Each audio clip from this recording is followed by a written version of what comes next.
سنتوں کی بات کر رہے تھے، تو ان سنتوں کا اجر و ثواب بہت زیادہ ہے. رسول اللہ صلی اللہ علیہ وسلم نے فرمایا کہ جس نے ایک دن اور رات میں 12 رکعتیں ادا کی اس کے لیے ان کے بدلے جنت میں گھر بنا دیا جاتا ہے.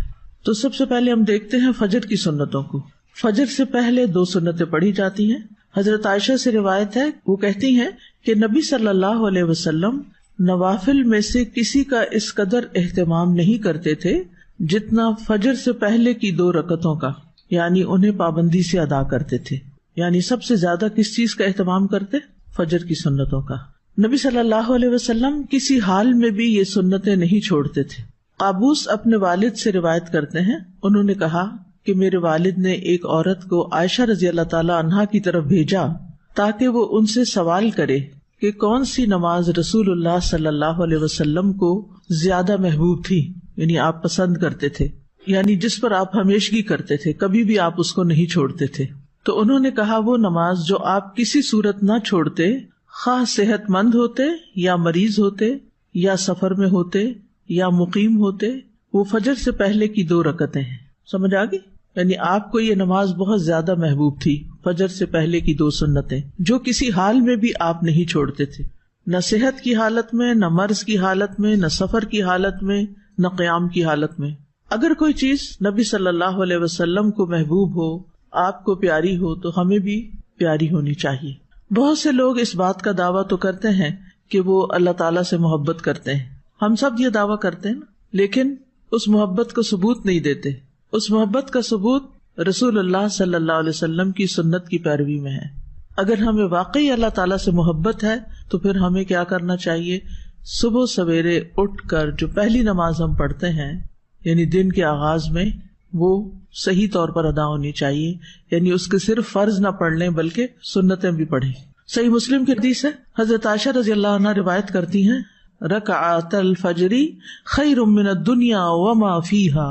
فجر سے پہلے کی 2 رکعتیں دنیا اور جو کچھ اس میں ہے اس سے بہتر ہیں. دنیا کی کوئی بھی چیز جس کو حاصل کرنے کا ہمیں شوق ہوتا ہے، اس کے لیے ہم کتنی ایفرٹ لگاتے ہیں، کتنی تگ و دو کرتے ہیں، کتنی بھاگ دوڑ کرتے ہیں، اور پھر اگر وہ مل جائے تو کتنے خوش ہوتے ہیں اور سب کے ساتھ شیئر کرتے ہیں. ان سب چیزوں سے بہتر ہے یہ 2 رکعتیں.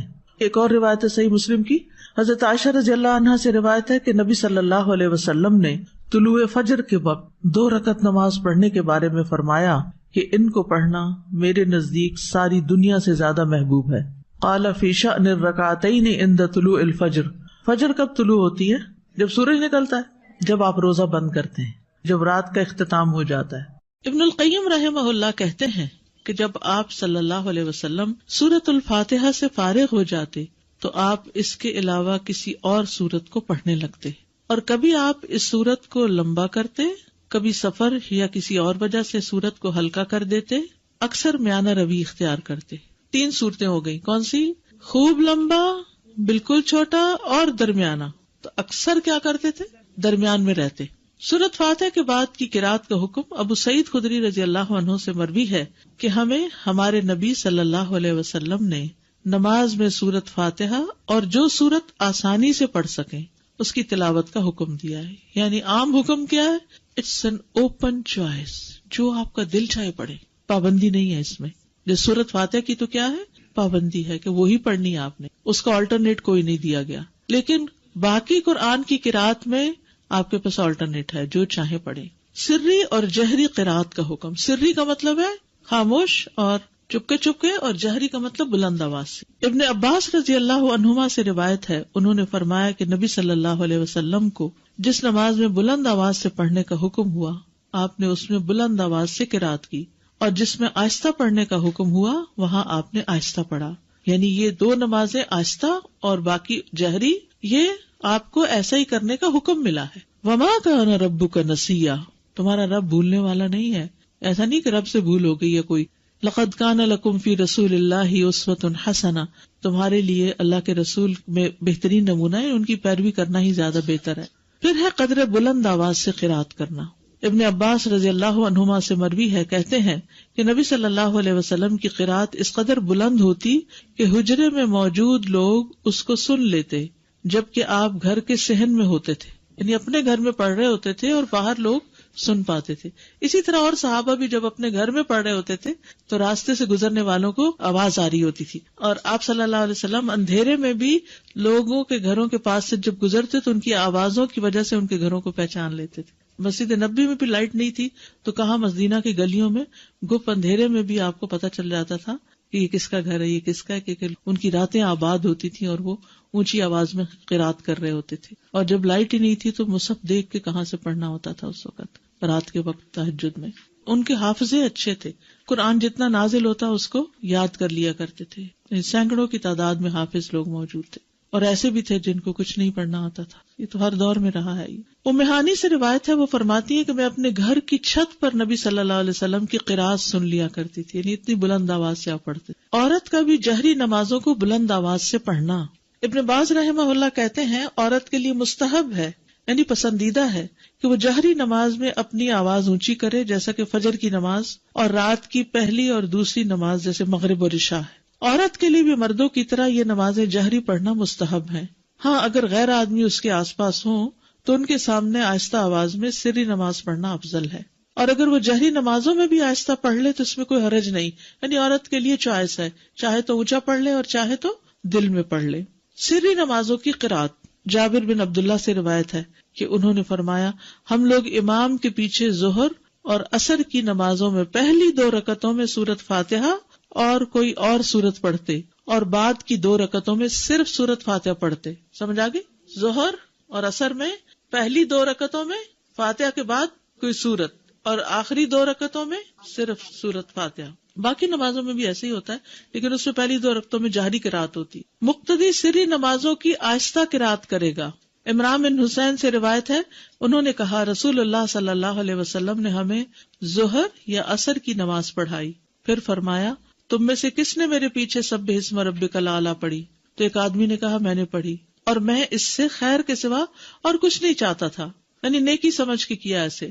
آپ نے فرمایا مجھے علم ہو گیا تھا کہ تم میں سے کوئی مجھے اس میں الجھا رہا ہے, یعنی آپ بھی وہی سورت پڑھ رہے تھے اور پیچھے والا بھی تھوڑی تھوڑی اونچی آواز میں پڑھنے لگا, اور وہ نیکی کی نیت سے پڑھنے لگا کہ چلو میں بھی. بعض اوقات کوئی قاری اتنا اچھا پڑھ رہا ہوتا ہے کہ انسان بھول ہی جاتا ہے کہ اس نے چپ کر کے سننا ہے, وہ بھی ساتھ شروع ہو جاتا ہے, تو ان کی بھی یہی کیفیت ہوئی.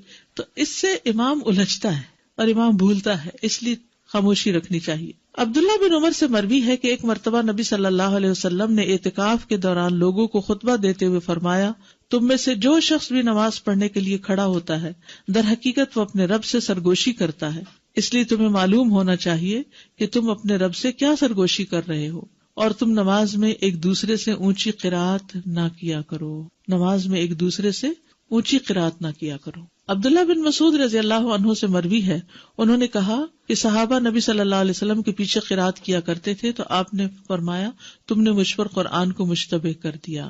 یہ پچھلی حدیث ہے نا کہ ایک دوسرے سے اونچی قرات نہ کیا کرو. اس کا مطلب یہ ہے کہ اگر کچھ لوگ اپنی اپنی نماز بھی پڑھ رہے ہیں, جیسے سنت وغیرہ پڑھ رہے ہیں, تو اس میں اتنی اونچی آواز سے نہ پڑھے کہ جو پاس کھڑا ہے وہ ڈسٹرب ہو جائے. کئی لوگ امام کے پیچھے بھی آہستہ آہستہ اونچا پڑھتے ہیں, وہ دوسرے کو خلل میں ڈال دیتے ہیں. تو اتنی بس آواز ہو کہ آپ خود ہی سن سکیں, دوسرا ڈسٹرب نہیں ہونا چاہیے. اگر فرض نماز میں ہم غلطی سے آخری 2 رکعت میں بھی کوئی سورت پڑھ لیں, کوئی حرج نہیں. آرڈر امپورٹنٹ ہے, ضروری نہیں. ضروری نہیں. اچھا ہے اگر ہو, لیکن اگر یاد نہ رہے تو حرج نہیں. جو قرآن نماز میں پڑھا جاتا ہے وہ زیادہ افضل ہوتا ہے, زیادہ باعث اجر ہے بنسبت اس کے کہ جو خالی ہم مصحف لے کے بیٹھ کے پڑھتے ہیں. یعنی نماز کے اندر جو ہم تلاوت کرتے ہیں وہ افضل ہے. الذین آتیناہم الکتاب یتلونہ حق تلاوتہ اولئک یؤمنون بہ ومن یکفر بہ فاولئک ھم الخاسرون. وہ لوگ جنہیں ہم نے کتاب دی ہے اسے پڑھتے ہیں جیسے اس کی تلاوت کا حق ہے, یہ لوگ اس پر ایمان رکھتے ہیں, اور جو کوئی اس کے ساتھ کفر کرے تو وہی لوگ خسارہ اٹھانے والے ہیں. تلاوت کرنا قرآن کو خوبصورت بنانا ہے, تزیین ہے قرآن کی.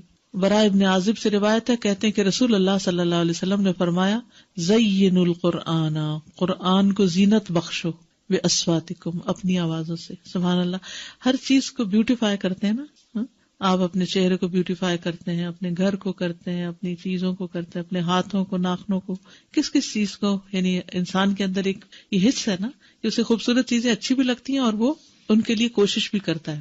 اب جو چیزیں تو نظر آتی ہیں ان کو تو آپ اپنے ہاتھوں سے کچھ اوپر لگا کے کچھ کر کے خوبصورت بناتے ہیں، لیکن قرآن کو آپ کیسے خوبصورت بناتے ہیں، زینت بخشتے ہیں اس کو خوبصورت آواز سے پڑھ کے، عمدہ طریقے سے پڑھ کے. ہم لوگ قرآن کو زینت کیسے بخشتے ہیں؟ خوبصورت غلاف چڑھا کے، مخمل کے، اور ستارے پھر اوپر لگا لیتے ہیں، اور ستاروں کے اوپر موتی بھی لگا لیتے ہیں، اور پھر اوپر رکھ دیتے ہیں، اور اس سے گھر کو سجاتے ہیں. اور جب پڑھنے کی باری آتی ہے تو 2 لائنیں ٹھیک سے نہیں پڑھ سکتے، جبکہ نبی صلی اللہ علیہ وسلم نے فرمایا زینوا القرآن باصواتکم، اپنی آوازوں کے ذریعے قرآن کو زینت بخشو. ہر انسان کے اندر اچھی آواز سننے کا ایک ذوق پایا جاتا ہے، اور آوازیں انسان کے دل پر اثر انداز ہوتی ہیں. گانا لوگ کیوں پسند کرتے ہیں؟ اگرچہ الفاظ اس کے گھٹیا بھی ہوتے ہیں، اور لوگوں کو اس گانے کے بعض اوقات یا نعت کا خاص طور پر ان کو الفاظ کو کچھ سمجھ نہیں آ رہی تھی کیا پڑھا جا رہا ہے، صرف آواز ہوتی ہے اس میں. یعنی بعض اوقات جیسے اب ربیع الاول آیا چاہتا ہے اور گھر گھر میں میلاد ہوتے ہیں، تو اس میں بس نعتوں کی جو سلیکشن کر لیتے ہیں لوگ، اس میں بعض اوقات ٹوٹلی وہ شرکیہ ہوتے ہیں الفاظ، بعض اوقات ویسے ہی غلط ہوتے ہیں. اور جب ان سے پوچھا جائے کہ یہ کیا ہے، اس کا مطلب کیا، تو ایک دفعہ ایسے ہی مجھے کسی نے لیکچر کے لیے بلایا تو میں وہاں گئی تو مجھے پتا چلا کہ یہاں تو کوئی میلاد ہے. تو مجھ سے پہلے کسی نے، ایک بہت پڑھی لکھی خاتون تھی، انہوں نے ایک نعت پڑھی. جب وہ پڑھ نہیں تھے تو میں نے لکھ لیا یہ کیا کہہ رہی ہیں. پھر میں نے اس سے آغاز کیا، میں نے کہا کہ ان الفاظ کا معنی کیا ہے. آپ نے سوچا، اب دیکھیے کہ اس کا مطلب یہ بنتا ہے. مکمل شرک تھا. تو ان کی آنکھیں کھل گئی. یہ کہا جا رہا تھا کیونکہ کوئی سوچتا ہی نہیں کہ کیا رہے ہیں، صرف کس چیز کو فالو کر رہے تھے، ٹیونز کو. وہ انڈین گانوں کی ٹیونز، کبھی کسی کی کبھی کسی کی، تو صرف کاپی کیا جا رہا ہوتا. کیونکہ انسان کے اندر ایک طلب ہے نا.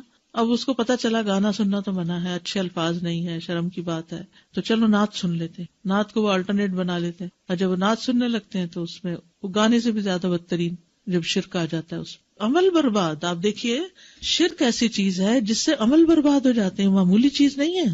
اور ایسی مجلس میں نہیں بیٹھنا چاہیے کہ جس میں شرک کی باتیں ہو رہی ہوں. لیکن بعض اوقات اتفاق ہو جاتا ہے، آپ کے سامنے ایسی چیزیں آ جاتی ہیں تو پھر آپ کا فرض بنتا ہے کہ آپ لوگوں کو سمجھائیں بھی. اور سمجھانے کا طریقہ یہ ہونا چاہیے کہ ان الفاظ کو کھول کے ان کے سامنے رکھ کے انہیں سے پوچھیں، ان سے کوسچن کریں. اچھا بعض اوقات کہتے نہیں ہمارا یہ مطلب نہیں، ہم تو یہ کہتے ہیں. بھائی آپ مطلب کچھ بھی بنائے، لفظ تو یہی کہہ رہے ہیں. تو جب انسان صحیح طور پر قرات کر لیتا ہے، یا اچھی قرات کا ذوق اس کو ہو جاتا ہے، وہ سننے لگتا ہے، تو آپ یقین کریں دنیا کی کوئی دوسری آواز اچھی بھی نہیں لگتی، کچھ اور پھر دل پہ لگتا ہی نہیں. استاذہ آپ نے جیسے نعت کا ذکر کیا، اب جو ہمارے بچوں کے لیے فتنہ ہے وہ نشید کا ہے. میوزک اس میں ہر طرح کی بیٹ ہے، لیکن نشید کے نام پہ اس کو حلال کر لیا گیا. پھر استاذہ جب قرآن پڑھا جاتا ہے تو وہ اتنا میریکولس ہے کہ اس کی ردم سے کہتے ہیں کہ کافی نان مسلمز کا یہ ریسرچ ہوئی ہے کہ ان کے سامنے صرف قرآن پڑھا جا رہا ہوتا ہے یا قرات وہ کہیں سن لیتے ہیں تو سیدھا دل پہ اثر ہوتا ہے. تو جو کہ میوزک کی یہ بات نہیں ہے. اور جتنی اچھی قرات ہوتی، قاری عبد الباسط کی آواز سن کے تو لوگ مسلمان بھی کئی ہوئے ہیں. اور نبی صلی اللہ علیہ وسلم کا طریقہ یہی تھا کہ لوگوں کو، نان مسلمز کو قرآن کی تلاوت سناتے تھے. اور جب جن کا بھی ہو گیا تھا، سارے جنہوں نے جب سنا تھا آپ صلی اللہ علیہ وسلم کو تلاوت کرتے ہوئے، تو جتنا اثر اس کا ہے اتنا تو آئی ڈونٹ تھنک سو کہ کسی بھی. تو ہماری نمازیں بھی اچھی کیوں نہیں؟ کیونکہ اس میں جو قرات ہم کرتے ہیں وہ قرات ٹھیک نہیں. تو نمازیں ٹھیک ہو جائیں گی تو پھر کیا ہوگا؟ قرآن بھی ٹھیک ہو جائے گا، سب کچھ ٹھیک ہو جائے گا، جس میں قرآن کی قرات بھی ٹھیک ہوگی. استاذہ میں 2-3 سال پہلے عمرہ کے لیے گئی ہوئی تھی، اتفاق سے 12 ربیع الاول کو ہم لوگ مدینہ میں تھے، اور ہم جن گروپ کے ساتھ میں گئے ہوئے تھے تو انہوں نے کہا کہ رات میں آئے، ہمارے یہاں بڑی محفل جمے گی. ہم لوگ تو نہیں گئے، 2 فیملیز تو نہیں گئی، لیکن ایک فیملی چلی گئی اور بولنے لگے وہ ڈائننگ روم میں دروازے بند کر کے پھر وہ اپنی وہی کرنے لگے. اتنا مطلب اس جگہ پہ بھی جا کے اصل میں لوگ جو ہیں وہ عقیدت میں کرتے ہیں، لیکن لا علمی کی وجہ سے کسی اور طرف چل پڑے. تو ہمیں پھر اچھے طریقے سے خیر خواہی کے ساتھ سمجھانا چاہیے. جی آگے چلتے. شقیق بن سلمہ رحمہ اللہ نے کہا عبداللہ کے پاس سے کوئی سونے سے مزین مصحف لے کے گزرا، یعنی سونے کا پانی لگا ہوتا.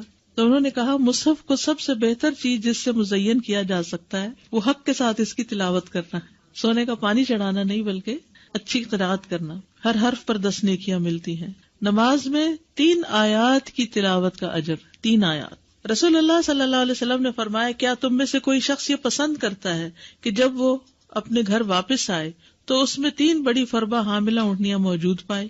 ہم نے عرض کی جی ہاں. آپ نے فرمایا بس 3 آیات جنہیں تم میں سے کوئی شخص اپنی نماز میں پڑھتا ہے وہ اس کے لیے 3 موٹی تازی حاملہ اونٹنیوں سے بہتر ہیں، یعنی قل هو اللہ احد اللہ الصمد لم یلد ولم یولد ولم یکن لہ کفوا احد پڑھنا جو ہے اتنا مال اکٹھا کرنے سے بہتر ہے. اب یہ صرف میں آپ کو بتا رہی ہوں جو چیز احادیث سے پتہ چلتی ہے کہ نماز میں بھی قرات کا فائدہ کتنا ہے. میں نے پہلے عرض کیا نا کہ نماز کے اندر جو قرآن پڑھا جاتا ہے اس کا اجر و ثواب بڑھ جاتا ہے، اور 3 آیتوں کا اجر بھی 3 اونٹنیوں سے، مادی چیزوں سے اس کو برابر کر کے دکھایا گیا، کمپیریزن کیا گیا. نماز میں 10 آیات کی تلاوت کا بے حد اجر و ثواب. نبی صلی اللہ علیہ وسلم نے فرمایا جس آدمی نے رات کی نماز میں 10 آیات تلاوت کی اس کے لیے اجر کا خزانہ لکھ لیا جاتا ہے، اجر کا خزانہ، اور یہ خزانہ دنیا و ما فیہا سے بہتر ہے. اللہ اکبر. اور پھر جب قیامت کا دن ہوگا تو تمہارا رب عز و جل فرمائے گا پڑھتا جا اور ہر آیت کے بدلے میں 1 درجہ چڑھتا جا، یہاں تک کہ جو سب سے آخری آیت اس کو یاد ہوگی اس تک پہنچ جائے گا. تب تیرا رب عز و جل بندے سے فرمائے گا مٹھی بھرو. وہ بندہ اپنے ہاتھ کے اشارے سے کہے گا اے رب تو خوب جانتا ہے کہ کیا بھروں. تو وہ فرمائے گا کہ ایک ہاتھ میں ہمیشگی اور دوسرے میں نعمتیں بھر لو. اور یہ اجر و ثواب ہے کس چیز کا؟ نماز میں قرآن کی تلاوت کا. 10 آیات کی تلاوت غفلت سے نکالنے کا سبب ہے، اور یہ سب نماز سے متعلق اجر ہے. وہ جو آپ پڑھتے ہیں نا ہر حرف پہ 10 نیکیاں، وہ نماز یا نماز کے علاوہ سب جگہ ہے. لیکن یہ اب نماز کے اندر پڑھنے لگے تو اجر کتنا بڑھ گیا. رسول اللہ صلی اللہ علیہ وسلم نے فرمایا جس شخص نے 10 آیتوں سے قیام کیا وہ غافلوں میں نہیں لکھا جاتا، یعنی وہ غافل نہیں. 100 آیات کی تلاوت فرما برداری کی علامت ہے. ومن قام ب100 آیۃ کتب من القانتین، اور جو 100 آیتوں سے قیام کرے وہ فرما برداروں میں لکھا جاتا ہے. قوموا للہ قانتین میں اس کا شمار ہو جاتا ہے. رسول اللہ صلی اللہ علیہ وسلم نے فرمایا جس نے رات کی نماز میں 100 آیات کی تلاوت کی اسے غافلین میں نہیں لکھا جاتا، اسے فرما برداروں میں لکھ لیا جاتا ہے. 1000 آیات کی تلاوت کا بے انتہا اجر. رسول اللہ صلی اللہ علیہ وسلم نے فرمایا جو 1000 آیات سے قیام کرے وہ بے انتہا ثواب جمع کرنے والوں میں لکھا جاتا ہے. تو اس کے لیے حرص ہونی چاہیے کہ کچھ صورتیں زبانی آتی ہوں جنہیں ہم نماز میں پڑھ سکیں. 30واں پارہ تو کرنا ہی کرنا چاہیے، اور اس کے لیے میں نے آپ کو ایک ہوم ورک دیا تھا کہ آپ ایک اسکیجول بنا لیں 30ویں پارے کو پڑھنے کا، کہ فجر میں کون سی صورتیں پڑھنی ہے اور ظہر میں اور عصر میں ترتیب بنا لیں. تو اس سے یہ ہوگا کہ انشاءاللہ بہت کچھ نماز میں پڑھ سکتے ہیں. جی مغرب، عشاء، تہجد یہ سب اس میں آتا ہے. ایون فجر بھی آپ دیکھیں دن نکلنے سے پہلے پڑھی جاتی ہے. فجر کی نماز میں قرات حضرت عائشہ سے روایت ہے، انہوں نے فرمایا کہ نبی صلی اللہ علیہ وسلم صبح کی نماز فجر سے پہلے ہلکی پھلکی سی 2 رکعتیں پڑھتے تھے. حتیٰ کہ میں سوچتی کہ شاید آپ نے ام الکتاب نہیں پڑھی، نہیں سورۃ فاتحہ بھی نہیں پڑھی. یعنی فجر سے پہلے کی 2 سنتیں ہلکی ہلکی، اور اس میں ایک میں قل یا ایھا الکافرون اور دوسری میں قل ھو اللہ. حضرت عائشہ کہتی کہ رسول اللہ صلی اللہ علیہ وسلم فجر سے پہلے 2 رکعت سنت پڑھتے اور کہا کرتے تھے کہ یہ دونوں صورتیں جو فجر کی دونوں رکعتوں میں پڑھی جاتی ہیں کیا ہی بہتر ہیں، قل ھو اللہ احد اور قل یا ایھا الکافرون. کیا ہی بہتر ہے، کتنی اچھی ہیں. اور کہنے والا کہتا اچھا بس قل یا ایھا الکافرون نہیں. اگر نبی صلی اللہ علیہ وسلم نے ان کی تعریف کر دی تو یہی پڑھنا زیادہ افضل ہے کچھ اور پڑھنے سے. نماز فجر میں 60 سے 100 آیات کی قرات. ابو برزہ الاسلمی سے روایت ہے، وہ کہتے ہیں کہ رسول اللہ صلی اللہ علیہ وسلم عشاء کو تہائی رات تک مؤخر کر دیتے اور اس سے پہلے سونے اور بعد میں گفتگو کرنے کو ناپسند فرماتے، اور فجر کی نماز میں 100 سے لے کر 60 آیتیں تلاوت فرماتے، اور ایسے وقت میں سلام پھیرتے جب ہم ایک دوسرے کے چہرے کو پہچان سکتے تھے، یعنی روشنی ہو جاتی تھی. یہ مطلب ہے. ابو برزہ رضی اللہ عنہ سے روایت ہے کہ رسول اللہ صلی اللہ علیہ وسلم صبح کی نماز میں 60 سے 100 آیات کی قرات فرماتے تھے. صبح کی نماز میں 60 سے 100 آیات کی تلاوت کرتے. سورت واقعہ اور اس جیسی صورتیں پڑھنا. جابر بن سمرہ فرماتے ہیں کہ رسول اللہ صلی اللہ علیہ وسلم بھی تمہاری نمازوں کی طرح نمازیں پڑھایا کرتے تھے جس طرح آج کل تم پڑھاتے ہو، لیکن وہ نماز میں تخفیف فرماتے یعنی ہلکا پڑھاتے تھے، اور ان کی نماز تمہاری نماز سے ہلکی ہوتی تھی. وہ نماز فجر میں سورت واقعہ اور اس جیسی صورتیں پڑھتے تھے. سورت قاف کی قرات. فجر کی نماز میں سورت قاف یا اس کی جیسی دوسری صورتیں پڑھا کرتے. صافات کی قرات یعنی سورت صافات بھی آپ نے پڑھی. سورت التکویر اذا الشمس کورت اس کو بھی پڑھتے ہوئے سنا فجر کی نماز میں عمرو بن حریث نے. سورت المؤمنون کی آیات یعنی پوری سورت نہیں بلکہ اس کی آیات. عبداللہ بن صاحب سے روایت ہے، انہوں نے کہا نبی صلی اللہ علیہ وسلم نے ہمیں مکہ میں صبح کی نماز پڑھائی تو سورت مؤمنون کی قرات شروع کی، حتیٰ کہ موسیٰ اور ہارون علیہ السلام کا ذکر آیا یا عیسیٰ علیہ السلام کا ذکر آیا تو اس وقت نبی صلی اللہ علیہ وسلم کو کھانسی آنے لگی تو آپ رکوع میں چلے گئے. اس سے کیا پتہ چلتا ہے کہ اگر انسان کو بھولنے لگ جائے، بعض اوقات ایسا ہوتا ہے نا امام بڑی اچھی قرات کرتا کرتا جا رہا ہوتا ہے اور ایک دم بیچ میں اٹکنا شروع ہو جاتا ہے، تو پھر بجائے اس کے کہ وہ غلط پڑھے، اللہ اکبر کر دے، یا کھانسی آ گئی یا کوئی بھی وجہ ہو گئی، تو پھر بیچ میں بھی آدھی سورت کے بھی رکوع کیا جا سکتا ہے۔ بعض اوقات یہ بھی ہو سکتا ہے کہ آدھی ایک رکعت میں اور آدھی دوسری رکعت میں۔ سورۃ الروم کی قرات صبح کی نماز میں آپ نے کی، سورۃ زلزال کی قرات، اب آپ دیکھیے کہاں لمبی لمبی صورتیں بھی اور کہاں اذا زلزلت الارض زلزالہا۔ سورۃ الفلق اور الناس کی قرات، کبھی ایسا ہوتا ہے نا دیر سے آنکھ کھلی آپ کی تو لمبی تو نہیں پڑھ سکتے، تو پھر کیا ہے 2 چھوٹی صورتیں پڑھ لیں، یہ بھی آپ کی سنت ہے۔ مختلف آیات کی قرات، یعنی پوری صورت نہیں کچھ آیتیں، یہ بھی سوال آتا ہے نا کچھ لوگوں کی طرف سے کہ اگر سورۃ البقرہ کی آخری آیات مثلاً ہم پڑھ رہے ہیں یا آیت الکرسی پڑھ رہے ہیں تو کیا یہ کافی ہے؟ جی ہاں کافی ہے، اور اس کی دلیل کیا ہے؟ قطبہ بن مالک سے روایت ہے کہ انہوں نے فجر کی نماز میں نبی صلی اللہ علیہ وسلم کو وَالنَّخْلَ بَاسِقَاتٍ لَهَا طَلْعٌ نَضِيدٌ کی قرات کرتے ہوئے سنا، یعنی یہاں سے پڑھا۔ کل آپ نے دیکھا ہوگا جمعے کی نماز میں سورۃ العلیٰ اور سورۃ الغاشیہ کی آخری آیتیں پڑھی گئی، پوری صورت نہیں پڑھی گئی کیونکہ جمعے کا ٹائم ہمارے یہاں مختصر ہوتا ہے۔ یہاں ابن عباس کہتے کہ رسول اللہ صلی اللہ علیہ وسلم فجر کی 2 رکعتوں میں سے پہلی میں قرآن میں سے آیت قولوا آمنا باللہ وما انزل الینا والا حصہ پڑھتے جو سورۃ البقرہ کی آیت ہے، اور دوسری میں آل عمران کی آیت آمنا باللہ واشہد بأننا مسلمون والا حصہ پڑھتے، یعنی ایک میں ایک سورت، دوسری میں دوسری کا حصہ۔ ابن عباس سے روایت ہے کہ انہوں نے کہا رسول اللہ صلی اللہ علیہ وسلم فجر کی 2 رکعتوں میں قرآن میں سے قولوا آمنا باللہ اور تعالوا الی کلمۃ سواء بیننا وبینکم پڑھا کرتے تھے۔ مختلف صحابہ کی نماز فجر کی قرات، اس میں عمر رضی اللہ عنہ نے پہلی رکعت میں سورۃ البقرہ کی 120 آیات پڑھی، کہاں تک پہنچتے ہیں؟ پہلا سپارہ ختم ہو جاتا ہے۔ پھر عبداللہ بن مسعود پہلی رکعت میں سورۃ انفال کی 40 آیات اور دوسری رکعت میں مفصلات میں سے سورت پڑھی، یعنی ایک میں آیات پڑھی اور ایک میں پوری سورت پڑھی، ایسے بھی کیا جا سکتا ہے۔ ضروری نہیں کہ اگر آپ نے ایک میں آیات پڑھی تو دوسری میں بھی آیات پڑھیں، یا ایک میں سورت پڑھی تو دوسری میں بھی سورت، دونوں طرح۔ قتادہ نے اس شخص کے متعلق جو ایک سورت کو 2 رکعتوں میں اس کے 2 حصے کر کے یا ایک ہی سورت کو 2 رکعت میں دہراتا ہے، فرمایا یہ سب اللہ کی کتاب ہے، ہر طرح سے پڑھنا جائز ہے۔ سورت اخلاص کی قرات ہر سورت میں ایک صحابی پڑھتے تھے، تو آپ کو شکایت کی گئی تو آپ نے پوچھا اس سے، تو اس نے جواب دیا مجھے اس سورت سے محبت ہے۔ آپ نے فرمایا تیرا اس سورت سے محبت کرنا تجھے جنت میں داخل کر دے گا، ٹھیک ہے۔ اچھا، جمعے کے دن فجر کی نماز کی پہلی رکعت میں سورت السجدہ اور دوسری میں الدہر پڑھا کرتے تھے۔ اچھا، یہ جو ساری احادیث آپ کے سامنے میں نے رکھی ہیں، اس سے آپ کو سمجھ میں کیا آیا؟ پہلے تو حفظ ہونی چاہیے، بالکل ٹھیک ہے۔ ہم لمبی بھی پڑھ سکتے ہیں، ایز پر سچویشن چھوٹی بھی پڑھی جا سکتی ہے، آیات بھی کسی سورت کے منتخب کر کے پڑھ سکتے ہیں اور پوری سورت بھی پڑھ سکتے ہیں۔ جی، فجر کی نماز لمبی پڑھی ہے، اب آگے ظہر اور عصر مغرب سب نمازوں کا انشاءاللہ ذکر کریں گے کہ کیا کیا پڑھا ہے۔ مجھے ذاتی طور پر اس کا بڑا ہی شوق ہوتا تھا کہ پتہ چلے کہ آپ کیا پڑھتے تھے، کس نماز میں کتنا پڑھتے تھے، تو انشاءاللہ یہ چیزیں آپ کے سامنے آئیں گی تاکہ اس میں سے جو چاہیں آپ پھر اختیار کر لیں، ٹھیک ہے۔ اگر فرض نماز میں نے شروع کی اور میں ایک سورت شروع کیا لیکن اس کو بھول گئی ہوں تو میں کوئی اور شروع کر سکتی ہوں اس کی جگہ؟ اور آپ یہ جو 60 to 100 آیات کہہ رہی ہیں، یہ ایک رکعت میں کہ دونوں ملا کے؟ دونوں طرح۔ نماز کے بعد کے اذکار، ایک بار اللہ اکبر کہنا اور اونچی آواز میں۔ ابن عباس کہتے ہیں میں نبی صلی اللہ علیہ وسلم کی نماز کے مکمل ہونے کو تکبیر کی وجہ سے سمجھ جاتا تھا، یعنی سلام پھیرنے کے بعد آپ اللہ اکبر کہتے۔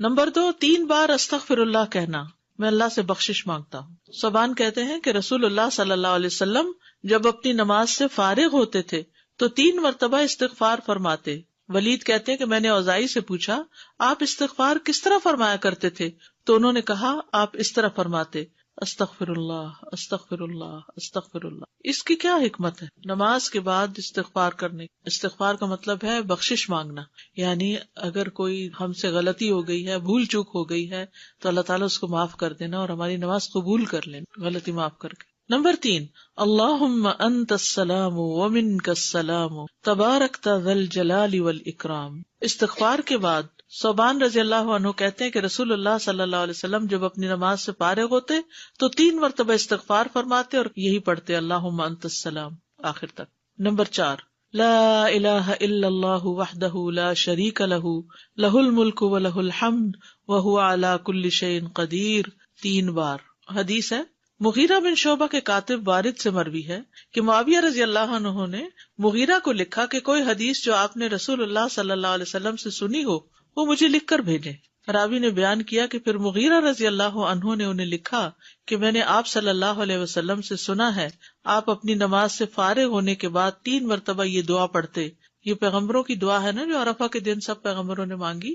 لا الہ الا اللہ وحدہ لا شریک لہ لہ الملک ولہ الحمد وہو علی کل شیء قدیر. 5ویں دعا ہے لا الہ الا اللہ وحدہ لا شریک لہ لہ الملک ولہ الحمد وہو علی کل شیء قدیر. اللہم لا مانع لما اعطیت ولا معطی لما منعت ولا ينفع ذا الجد.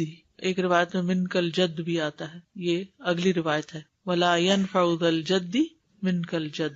6 دعا ہے لا الہ الا اللہ وحدہ لا شریک لہ لہ الملک ولہ الحمد یحیی ویمیت وہو حی لا یموت بیدہ الخیر وہو علی کل شیء قدیر. یہ دعا اور کس موقع پہ پڑھی جاتی؟ بازار جاتے ہوئے. کئی لاکھ نیکیوں کا ثواب ہے جو بازار میں یہ دعا پڑھ لے. اللہم لا مانع لما اعطیت ولا معطی لما منعت ولا ينفع ذا الجد منک الجد.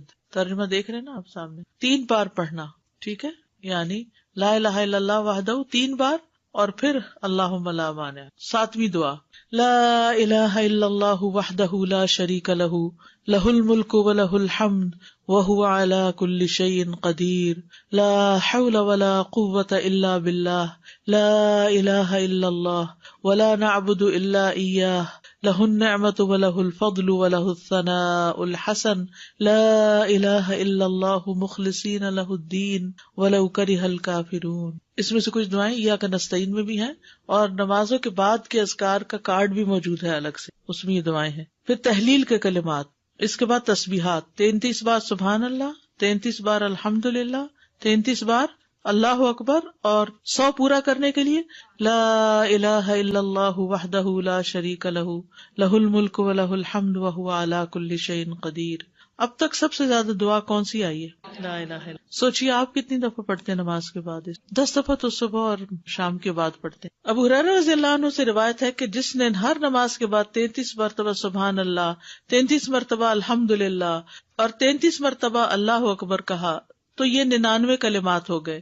اور 100 کا عدد پورا کرنے کے لیے لا الہ الا اللہ وحدہ لا شریک لہ لہ الملک ولہ الحمد وہو علی کل شیء قدیر کہہ لیا تو اس کے سارے گناہ معاف کر دیے جائیں گے، اگرچہ وہ سمندر کی جھاگ برابر ہوں. 1.5 منٹ لگتا ہے، 1.25 منٹ لگتے ہیں جس میں آپ یہ سارا عمل کر سکتے ہیں. اور اللہ سبحانہ و تعالیٰ کو وہ عمل زیادہ پسند ہے جو روزانہ کیا جائے، ادومھا، دوام سے کیا جائے، اللہ کی کوئی مجبوری ہو. اس میں آپ دیکھیے نماز پڑھ لی آپ نے 10 منٹ میں، فرض پڑھ لیے تو یہ 2 منٹ میں کیا مشکل ہے، 2 سے بھی کم منٹ لگتے ہیں. بعض روایات میں اللہ اکبر 34 بار پڑھنے کا بھی آتا ہے. یہ تسبیحات 10 دفعہ بھی پڑھی جا سکتی. عبداللہ ابن عمر سے مروی ہے کہ نبی صلی اللہ علیہ وسلم نے فرمایا 2 خصلتیں یا 2 عادتیں ایسی ہیں کہ اگر کوئی مسلمان بندہ ان کی پابندی کر لے تو جنت میں داخل ہوگا. پابندی اور وہ بہت آسان ہے مگر ان پر عمل کرنے والے بہت کم ہیں. ایک یہ ہے کہ ہر نماز کے بعد 10 مرتبہ سبحان اللہ، 10 مرتبہ الحمدللہ اور 10 مرتبہ اللہ اکبر کہے تو زبان کی ادائیگی کے اعتبار سے 150 بار ہے، یعنی ساری نمازوں میں، مجموعی طور پر 5 نمازوں کے بعد، اور ترازو میں 1500 ہوں گے. اور جب سونے کے لیے اپنے بستر پر آئے تو 34 بار اللہ اکبر، 33 بار الحمدللہ اور 33 بار سبحان اللہ کہے. زبان کی ادائیگی کے اعتبار سے تو یہ 100 ہے مگر میزان میں یہ تسبیحات 1000 ہوں گی. رات کو جو سوتے ہوئے پڑھے جاتے تسبیحات فاطمہ، سب تھکاوٹ اتارنے کے لیے. یقیناً میں نے رسول اللہ صلی اللہ علیہ وسلم کو دیکھا، آپ انہیں اپنے ہاتھ سے شمار کرتے تھے. صحابہ نے پوچھا اللہ کے رسول یہ کیسے ہے کہ یہ آسان عمل ہے مگر ان پر عمل کرنے والے تھوڑے ہیں؟ آپ نے فرمایا سوتے وقت میں کسی کے پاس شیطان آ جاتا ہے اور پہلے اس سے کہ وہ تسبیح پوری کرے وہ اسے سلا دیتا ہے، اور اسی طرح اس کی نماز میں شیطان آ جاتا ہے اور یہ تسبیحات پڑھنے سے پہلے ہی کوئی کام یاد دلا دیتا ہے. ہوتا تو یہی ہے نا، حقیقت ہے. آپ کو شاید میں نے پہلے بھی بتایا ہو کہ ہاتھ پر تسبیح پڑھنا جو ہے کچھ مشکل نہیں، اور دائیں ہاتھ پہ صرف کیسے پڑھیں گے آپ؟ سبحان اللہ سبحان اللہ سبحان اللہ، اور اوپر سے اب نیچے آ جائیے سبحان اللہ سبحان اللہ سبحان اللہ سبحان اللہ سبحان اللہ سبحان اللہ، نیچے سے اوپر اور پھر سبحان اللہ اوپر سے. تو یہ ہم 2 ہاتھوں پہ الگ الگ پڑھتے ہیں نا، اور بایاں ہاتھ بھی لگاتے ہیں. تو اس سے افضل کیا ہے، ایک ہی ہاتھ پر 33 بار پڑھنا. اور جب یہ پورا ایک ہاتھ اوپر نیچے دونوں طرف ہو جائے تو 3 بس مزید پڑھ لینا. آپ کر کے دیکھیے، بہت آسان ہے. شروع میں جب مجھے پتا چلا کہ ایک ہاتھ پہ پڑھنا ہے تو میں تو بڑی پریشان ہوئی کہ میں تو ہر وقت کنفیوز ہی رہوں گی کہ کتنا پڑھا کتنا نہیں. تو پھر میں الحمدللہ عمرے پر گئی ایک بار، تو اس میں مدینہ میں تو مغرب کے بعد جیسے بیٹھ جاتا ہے نا عشاء تک، تو میرے ساتھ ہی کوئی جاپنیز لڑکی تھی یا کوئی کورین یا ایسی کوئی تھی، تو بہت اچھے طریقے سے ادب آداب کے ساتھ اپنے بیٹھی ہوئی ذکر کر رہی تھی. تو پھر اچانک میری نگاہ اس کے ہاتھ پر پڑی تو وہ یہی کر رہی تھی، اوپر سے نیچے، نیچے سے اوپر. تو میں نے کہا اوہ اتنا آسان ہے، کیونکہ میں جب ایک ہی ہاتھ پہ 2 دفعہ پڑھتی تو کبھی کہتی پتہ نہیں پڑھا ہے 1 دفعہ پڑھا کہ 2 دفعہ. تو اس طرح اب اتنا آسان ہو گیا اور بڑے سکون سے پڑھا جاتا ہے. جہاں سے مرضی شروع کریں، جیسے آپ کا طریقہ ہے. میرا طریقہ چونکہ یہاں سے شروع کرنے کا تھا تو اس لیے نیچے سے 3 اوپر تو اوپر سے. بعض لوگ تو 100 کے لیے پتہ نہیں یہ بھی بتاتے یہاں سے ایسے پھر ایسے پھر ایسے پھر ایسے، پھر مجھے جھنجٹ لگتا ہے کیونکہ انگلیاں بھی مستنطقات ہیں نا، قیامت کے دن بولیں گی. 25 بار تسبیحات پڑھنا، یعنی یہ بھی جائز ہے. ٹھیک ہے. آیت الکرسی جنت میں جانے کا راستہ. رسول اللہ صلی اللہ علیہ وسلم نے فرمایا جو شخص ہر فرض نماز کے بعد آیت الکرسی پڑھے اس کو موت کے علاوہ کوئی چیز جنت میں جانے سے نہیں روک سکتی. سبحان اللہ. یعنی نماز پڑھی اور نماز کے بعد آیت الکرسی پڑھ کے آپ دیکھیے کتنی دیر لگتی ہے، شاید ہارڈلی منٹ بھی نہ لگتا ہو. اور یہ سب سے افضل آیت ہے. ابو ذر غفاری کہتے ہیں کہ میں مسجد حرام میں داخل ہوا اور رسول اللہ صلی اللہ علیہ وسلم کو اکیلے دیکھ کر آپ کے پاس آ کر بیٹھ گیا. میں نے کہا یا رسول اللہ کون سی آیت سب سے افضل ہے جو آپ پر نازل ہوئی؟ آپ نے فرمایا آیت الکرسی. کرسی کے مقابلے میں 7 آسمان اس طرح جیسے بیابان زمین میں کوئی چھلا پڑا ہوا، اور پھر کرسی کے مقابلے میں عرش کا حجم اس طرح ہے جیسے اس چھلے کے مقابلے میں بیابان کا وجود. قرآن کریم میں سب سے عظیم آیت ہے. جو آپ نے ابی ابن کعب سے پوچھا تھا تو انہوں نے جب جواب دیا تو آپ نے فرمایا کہ ابو المنذر تمہیں علم مبارک ہو. اس کے پڑھنے سے ایک محافظ آ جاتا ہے اور شیطان قریب بھی نہیں پٹکتا. جنات سے بچانے والی آیت ہے یہ. وہ آیت جو سورۃ البقرہ میں ہے، اسے کوئی شام کو پڑھے گا تو صبح تک پناہ میں رہے گا، جو صبح پڑھے گا شام تک ہم سے پناہ میں رہے گا، یعنی جنات سے. معوذات، سورۃ الاخلاص، سورۃ الفلق، سورۃ الناس، یہ بھی ایک بار پڑھنا ہوتی ہے نماز کے اذکار میں. عقبہ بن عامر کہتے ہیں کہ رسول اللہ صلی اللہ علیہ وسلم نے مجھے حکم دیا تھا کہ میں ہر نماز کے بعد معوذات پڑھا کروں. ہر نماز کے بعد معوذات پڑھا کروں. معوذات کی فضیلت کیا ہے؟ ان کی مثل پچھلی کتب میں کوئی صورت نہیں. یہ اتنی افضل صورتیں ہیں. رسول اللہ صلی اللہ علیہ وسلم نے فرمایا اے عقبہ بن عامر، کیا میں تمہیں ایسی صورتیں نہ سکھاؤں جو نہ تورات میں نازل ہوئی، نہ زبور میں، اور نہ انجیل میں، اور نہ ان جیسی فرقان میں ہیں؟ تم پر ایک رات بھی ایسی نہ آئے کہ تم ان کو نہ پڑھو. جیسے ہم کہتے ہیں نا ایک دن بھی نہ آئے، تو ایسے عربی میں کہتے ہیں ایک رات بھی نہ گزرے. رسول اللہ صلی اللہ علیہ وسلم نے فرمایا تم نہیں دیکھتے کہ آج کی رات ایسی آیات اتری ہیں کہ ان کی طرح کبھی دیکھی نہیں گئی، اور وہ ہیں قل اعوذ برب الفلق اور قل اعوذ برب الناس. انتہائی بلیغ صورتیں ہیں. سب سے افضل تعوذ ہے یہ. پہلے نبی صلی اللہ علیہ وسلم اور کلمات پڑھتے تھے، جب یہ صورتیں نازل ہوئی تو اور ذکر چھوڑ کر انہی کو پڑھنے لگے. نظر بد سے کفایت کرنے والے کلمات ہیں، یعنی اگر کسی کو ڈر ہو کہ اس کو نظر لگے گی یا لگ چکی ہو تو اس کے علاج کے لیے بھی.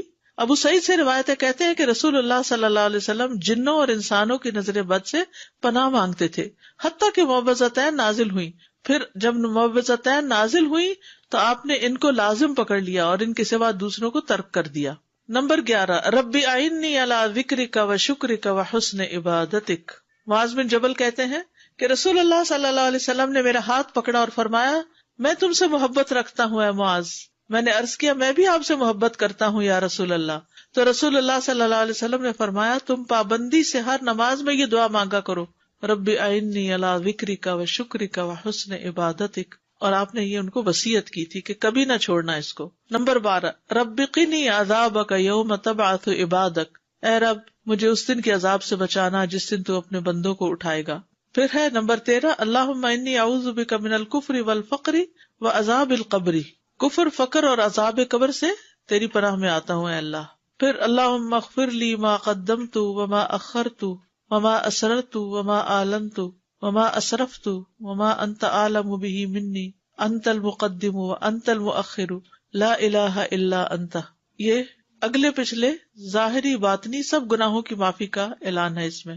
پھر 15 نمبر پہ سبحانک اللہم و بحمدک استغفرک و اتوب الیک. اچھے عمل پہ مہر لگانے والے کلمات ہیں یہ. یعنی جو شخص کسی مجلس میں بیٹھے پھر اس سے کچھ غلط باتیں ہو جائیں تو جب یہ کلمات آخر میں پڑھے گا تو وہ معاف ہو جائیں گے، کفارہ ہو جائے گی اس مجلس کا. نمبر 16 رب اغفر لی وتب علی انک انت التواب الغفور. ایک انصاری صحابی کہتے کہ میں نے رسول اللہ صلی اللہ علیہ وسلم کو نماز کے بعد یہ دعا 100 دفعہ پڑھتے ہوئے سنا، رب اغفر لی وتب علی انک انت التواب الغفور. پھر اللہم انی اعوذ بک من الجبن واعوذ بک ان ارد الی ارذل الامور واعوذ بک من فتنۃ الدنیا واعوذ بک من عذاب القبر. پھر ہے اللہم اغفر لی وارحمنی واہدنی وارزقنی. استاذہ ان ساری دعاؤں کو آرڈر میں پڑھنا ضروری ہے یا کسی بھی آرڈر یہ تو لکھنے کی ترتیب ہے، لیکن شروع کے جو ہے نا اللہ اکبر استغفر اللہ استغفر اللہ استغفر اللہ اللہم انت السلام منک السلام، یہ آرڈر میں تینوں پڑھنا ہے. ٹھیک ہے. اس کے بعد آپ آیت الکرسی پڑھیں یا تسبیحات پڑھیں یا پھر جو بھی دعا چاہیں پڑھیں. ان میں سے یہ ہے کہ ایک پوسٹر بھی بنایا گیا تھا اور ایک انشاءاللہ یہاں بھی میں چاہ رہی تھی کہ چھپوا کے دے دیں. اس میں یہ ساری تو نہیں آ سکیں گی لیکن موٹی موٹی دعائیں جو ہیں وہ آ جائیں گی. تو میں نے تو جو اپنا قرآن مجید ہے وہ ایک پرنٹ آؤٹ سا نکال کے دعاؤں کا قرآن مجید کے جو جسے دیکھ کے پڑھتے ہیں نماز میں اس کے اندر نشانی کے طور پہ اس کو رکھا ہوا پلاسٹک میں ڈال کے. تو جب میں نماز شروع کرتی ہوں تو اس کو نکال کے سائڈ پہ رکھ لیتی ہوں. جب نماز ختم کرتی ہوں تو پھر جو یاد ہیں اور جو نہیں پوری طرح یاد، ان کو جو یاد ہے بس ہنٹ دیکھتی جاتی ہوں اور پڑھتی جاتی ہوں. جو نہیں یاد ان کو دیکھ کے پڑھ لیتی ہوں. تو اس سے کیا فائدہ ہوتا ہے کہ اس طرح پڑھی جاتی ہیں، ورنہ تو وہ بھی بھول جاتا کون کون سی تھی. یا تو بچپن میں یہ سب سیکھ لیتے نا پھر مشکل نہیں. جیسے نماز ہم نے اول سے آخر سیکھی ہوئی ہے نا تو وہ ایک گاڑی دوڑ پڑتی ہے، لیکن یہ دعائیں تو ہم نے بڑے ہو کر ہی سیکھی ہے نا، اور کچھ نئی نئی پھر پتہ چل جاتی ہے تو وہ ایڈ ہو جاتی ہیں. تو اس طرح بھی آپ آسانی سے رکھ سکتے ہیں تاکہ یاد رہے، یا آپ کہیں سائڈ پر پیسٹ کر دیں اور آپ پڑھتے رہیں. جب دعا بھول جائے تو ذرا سا ایک نظر ریمائنڈر کے لیے دیکھ لیں، کسی وال پہ لگا دیں، کپڑ پہ قریب ہی جہاں آپ نماز پڑھتے ہو. دور کہیں چلے گی تو پھر رہ جائے گی. بک سٹور سے بڑا سا پوسٹر بھی ملتا ہے، اگر کسی کے گھر میں ایسی وال ہے جس پہ فل سائز پوسٹر آ جائے تو وہ بھی لگایا جا سکتا ہے. لیکن چھوٹے انشاءاللہ ہم چھپوا رہے ہیں تو وہ بھی آپ کو دے دیں گے. اردو انگلش ترجمے والے کارڈز کچھ موجود ہیں، اگر آپ وہ لے لینا، کیونکہ ہر وقت کتاب نہیں ساتھ اٹھائی جا سکتی. آپ کے بیگ میں ہو رکھا ہوا، کہیں بھی آپ سفر پر بھی ہیں کہیں بھی ہو، نماز کے بعد بیگ سے نکال کے پڑھ لیتے ہیں. الہدا کی ایپ پر بھی ہیں، اس پہ ڈاؤن لوڈ کر لیں. بس میں تو نماز ہو قرآن کا وقت ہو لیسن کی تیاری کا اور ڈر کے مارے فون کو ہاتھ نہیں لگاتی. جی سفر کے لیے ٹھیک ہے، کیونکہ فون کو ہاتھ لگ گیا تو بچنا مشکل ہے اور خوشبو بھی چلا جاتا ہے. اور ویسے بھی دیکھیے مصحف سے دیکھ کے یا ایک سالڈ چیز سے دیکھ کے پڑھنا اور ہی بات ہے. استاذہ یہ ابھی ذکر میں جو ہم نے معوذتین پڑھی تو کیا ہر دفعہ، کیونکہ ہم 3 دفعہ پڑھتے ہیں، ایک دفعہ کافی نہیں تو اس میں ہر سورت سے پہلے بسم اللہ پڑھنی مطلب ضروری ہے کہ نہیں؟ سورہ الاخلاص پڑھی، پھر اس کے بعد جب سورہ فلق شروع کریں گے تو بسم اللہ دوبارہ اس کے ساتھ؟ ضروری نہیں ہے، کیونکہ بسم اللہ 2 سورتوں کے بیچ میں نشان ہے. ایک سورت ختم ہوئی اور دوسری شروع ہوئی، وہ مستقل آیت ہے، آیا مستقلہ، وہ سورت کا حصہ نہیں ہے. ٹھیک ہے، تو اس کے بغیر بھی سورت پڑھی جا سکتی ہے. ٹھیک ہے، مطلب ذکر کرتے ہوئے کنٹینیوسلی. جی ہاں پڑھ سکتے ہیں. جی استاد جیسے میں فجر کی نماز پڑھتی ہوں تو میری بیک میں پرابلم ہے، مجھے آرتھرائٹس ہے، تو میں کوشش کرتی ہوں کہ اپنی جو دعائیں ہیں وہ اپنے بیڈ پہ بیٹھ کے ذرا کمر کو ٹیک لگا کے پڑھ لوں. تو عزت تو کے بیڈ کے قریب ہی مصلی ہوتا ہے. جی بس ٹھیک ہے. مجھے صرف دعا کے حوالے سے سوال کرنا تھا کہ ہم دعا کرتے ہیں نیک بندوں کے لیے اور صالحین کے لیے.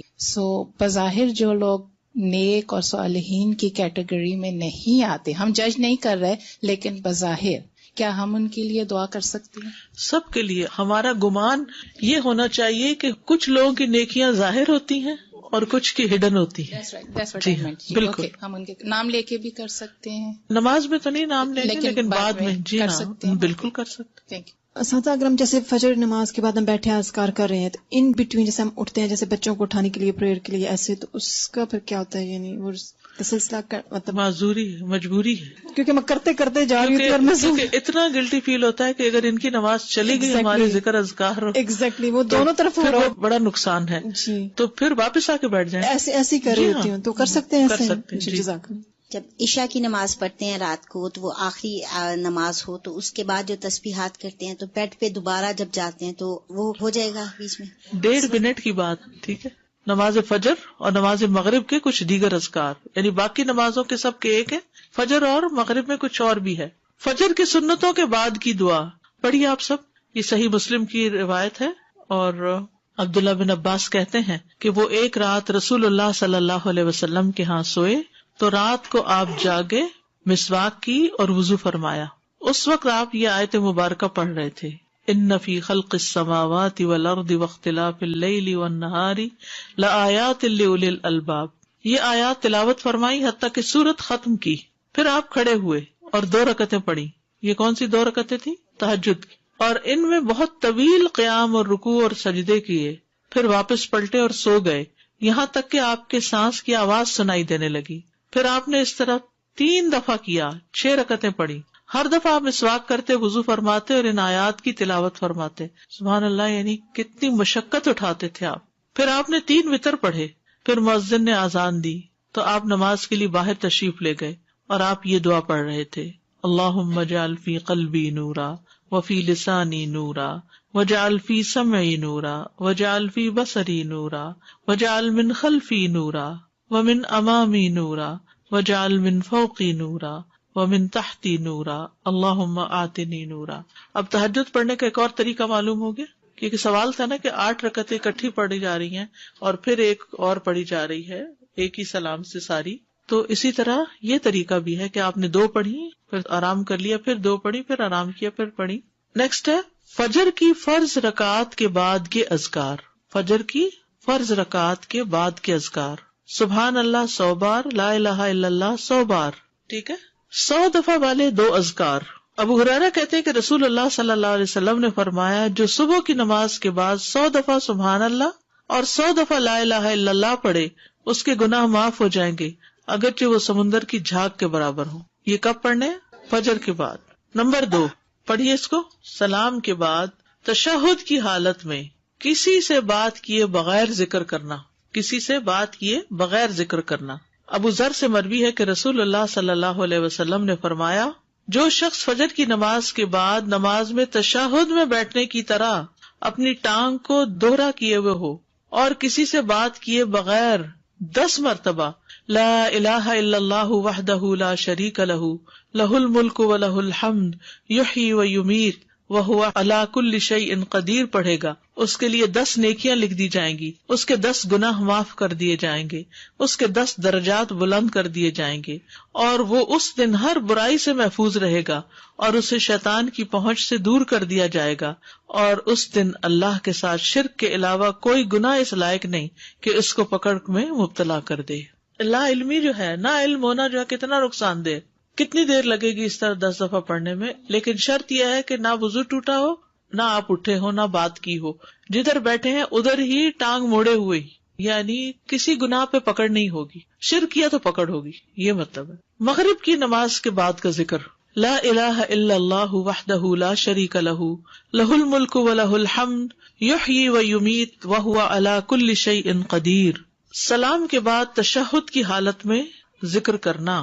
عبد الرحمن بن غنم رضی اللہ عنہ نبی صلی اللہ علیہ وسلم سے روایت کرتے ہیں کہ آپ نے فرمایا، جس نے نماز مغرب اور صبح کی نماز کے بعد التحیات کی حالت میں اٹھنے سے پہلے، یا مغرب کی نماز ٹھیک ہے، ٹانگ کو دوہرا کیے ہوئے 10 بار کہا لا الہ الا اللہ وحدہ لا شریک لہ لہ الملک و لہ الحمد یحیی و یمیت وہو علی کل شیء قدیر، تو ہر بار اللہ اس کے لیے 10 نیکیاں لکھتا ہے اور 10 گناہ اس سے دور کر دیتا ہے اور اس کے درجے بلند کر دیتا ہے 10، اور یہ اس کے لیے ہر بری چیز سے حفاظت اور شیطان مردود سے پناہ دینے والے ہوتے ہیں، اور کوئی گناہ سوائے شرک کے اس کو نہیں پہنچتا.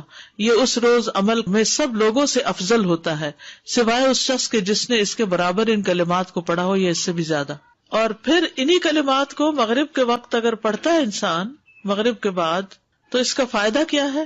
سنن ترمذی کی روایت میں آتا ہے، جو شخص لا الہ الا اللہ وحدہ لا شریک لہ لہ الملک و لہ الحمد یحیی و یمیت وہو علی کل شیء قدیر مغرب کے بعد 10 بار پڑھے گا، اللہ اس کی حفاظت کے لیے اسلحہ بردار فرشتے بھیجے گا جو اس کی صبح تک شیطان سے حفاظت کریں گے.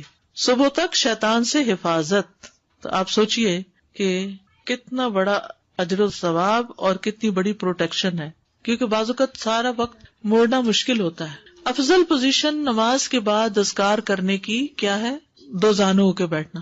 لیکن اگر آپ اتنی دیر بیٹھ ہی نہیں سکتے، کچھ لوگوں کی تو ٹانگ مڑتی بھی نہیں ہے گھٹنوں کی تکلیف کی وجہ سے، تو پھر ایسی صورت میں 4 زانوں ہو کے بھی بیٹھ سکتے ہیں. اگر نیچے بالکل ہی نہیں بیٹھا جا رہا تو پھر کرسی پہ بیٹھ جائیں. اللہ کو تو پتا ہے کہ آپ کیوں ایسے کر رہے ہیں، صرف ریسٹ کے لیے نہیں بلکہ مجبوری کے تحت. اس میں کنسنٹریشن زیادہ ہوتی ہے. نماز میں اتحیات ہمیں ایسے کیوں پڑھنے کے لیے کہا گیا؟ اور کچھ پوزیشن تو بیٹھنا ہی بھی منع ہے. کون سی پوزیشن بیٹھنا منع ہے؟ ہاں، ایسے گھٹنے اوپر کر کے، کیونکہ یہ بہت ریلیکسنگ سی پوزیشن ہے نا. اس میں انسان عام طور پر جب بالکل کیئر فری بیٹھنا ہوتا ہے تو اس طرح بیٹھا ہوا ہوتا ہے نا، ریسٹ ریلیکس کرنے کے لیے. لیکن 4 زانوں بھی یہ ہے کہ آرام ہو جاتا ہے بہت. اس طرح بیٹھنے میں ذرا تھوڑی سی ایکٹیو بھی ہوتا ہے، تھوڑی تکلیف بھی ہوتی ہے، پاؤں سو بھی جاتے ہیں. یہ جو بیٹھنے کی ممانعت ہے تو یہ ہر وقت کے لیے ہے یا صرف ذکر کی محفلوں میں اور نماز کے بعد؟ یہ جو گھٹنوں کے اوپر، یہ ہر وقت ہی پسندیدہ نہیں ہے جی، کیونکہ اس میں ننگا ہونے کا بھی احتمال ہوتا ہے. اور اگر کپڑے ٹائٹ ہو تو ویسے ہی اعضاء نظر آ رہے ہوتے ہیں. سی تھرو نہ بھی ہو، ٹائٹ ہو تو جسم کا ہر حصہ الگ نظر آ رہا ہوتا ہے، الگ الگ ٹانگیں نظر آ رہی ہوتی. فرض نماز کے بعد جو ہماری ترتیب تھی اللہ اکبر اور استغفر اللہ، تو یہ ہم لا الہ الا اللہ جو پڑھیں گے اس کے بعد پڑھیں گے؟ اس کے بعد پڑھیں گے. استاد ایک کوشچن تھا کہ آپ وسلم سنت کے بعد فجر کی سیدھی کروٹ لیٹا کرتے تھے، یہ پہلے پڑھا تھا نماز؟ جی ہاں، ایسا سنت؟ جی جی بالکل. جزاک اللہ خیر. میرا سوال، فرض نماز میں جو تیسری اور چوتھی رکعت میں ہم سورہ فاتحہ پڑھتے ہیں اس کے بعد قرات آپ نے بتایا کہ سنتوں میں بھی ایسے ہی کرتے ہیں؟ جی سنتوں میں بھی ایسے ہی کرتے، قرات پڑھتے ہیں. قرات پڑھتے ہیں، لیکن اگر کبھی بھول جائیں، ہوتا ہے نا کبھی انسان بھول جائے تو نماز ہو جاتی ہے. استاد ہمیں سکھایا ہی نہیں. کبھی سنتوں کے بعد نہیں پڑھی آپ نے قرات؟ اوکے، اب کر لیا اب کریں گے انشاءاللہ. استاذہ یہ میرا کافی عرصے سے کوشچن تھا کہ ابھی بھی ہم نے تشہد کی حالت میں نا یہ پڑھا فتنہ تو مسیح الدجال سے بچنے کی دعا ہے. تو انسان کو ہوتا ہے کہ اتنی دیر تک میں نے کہاں زندہ رہنا ہے. تو یہ تھا میرا کوشچن، یہ کب سے تھا کہ میں نے کہیں سنا تھا آپ کے لیکچر میں کہ قبر میں بھی اس کا سوال کیا جائے گا، اتنا بڑا یہ فتنہ ہے. قبر کا جو وہ نا کہ فتنہ ہے مسیح الدجال کے قریب قریب ہے. وہ قبر کا جو فتنہ ہے، فتنۃ القبر آتا ہے نا دعاؤں میں، اللہم انی اعوذ بک من فتنۃ القبر ومن عذاب القبر. تو فتنۃ القبر کیا؟ قبر کا امتحان، سوالات. تو وہ اتنی سختی سے ہوں گے کہ وہ مسیح الدجال کے فتنے سے قریب تر ہے. وہ فتنہ بھی قبروں میں انسان آزمایا جائے گا. سادہ جب یہ ساری باتوں کی نالج آ جاتی ہے اور روز پڑھتے ہیں تو ایسا لگتا ہے جیسے کبھی کبھی آپ اوور ویلمڈ ہو جاتے ہیں کہ یہ میں کیسے کروں گی، because you know life is so busy here. جیسے پہلے آپ صلی اللہ علیہ وسلم کی I mean ہم اپنی ان مصروفیات کو ختم کریں یا کم کریں جن کی ضرورت نہیں ہے. کچھ تو ہماری ضروریات ہے نا، کھانا پینا پکانا، کپڑے دھونا، گھر صاف کرنا، یہ تو ہے. لیکن کچھ چیزیں ہم نے ایکسٹرا ڈالی ہوئی ہیں، ان چیزوں کو کٹ کرنے کی ضرورت ہے اور آخرت کے لیے فوکس ہونے کی ضرورت ہے.